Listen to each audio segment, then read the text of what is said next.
வணக்கம் மக்களே, welcome to MD garden and kitchen vlogs. இன்றைக்கி நம்ம வீட்டிலே ஹெர்பல் முறையில் ஹேர் ஆயில் எப்படி தயாரிக்கலாம் அப்படின்றத பற்றி பார்க்கலாம். இது வந்து நான் ஆர்கானிக் முறையில் நம்ம வீட்டிலே எல்லாமே வளர்த்து எடுத்தது.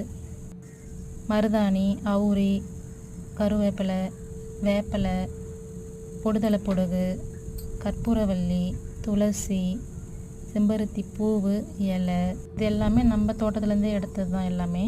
நல்லா கலர் கொடுக்கும். நமக்கு அவுரி நல்லா கரும்பு நிறத்தை கொடுக்கும். நல்லா இந்த செம்பருத்தி பூவு, இலையெல்லாம் பார்த்திங்கன்னா நல்லா ஷைனிங்காக இருக்கும் தலைமுடி. பொடுதலை பொடுகு வந்து பொடுகு எதெல்லாம் இருந்தால் அதை க்யூர் பண்ணும் நல்லா. இந்த வேப்பிலை, துளசிலாம் பார்த்திங்கன்னா நம்மளுக்கு நம்ம தலையில் வந்து இந்த பொடுகுங்க வராமல் தடுக்கும். ப்ளஸ் பார்த்திங்கன்னா சளி பிடிக்காமல் இருக்கும். இந்த துளசியில் இருக்கிற பூவும் சேர்த்துக்கலாம், இந்த இலையும் சேர்த்துக்கலாம். நம்ம ஈவன் கருந்துளசி கூட சேர்த்துக்கலாம், அதுவுமே நல்லா தான் இருக்கும். சிலதை அரைக்க போகிறோம், ஒரு சிலதை அப்படியே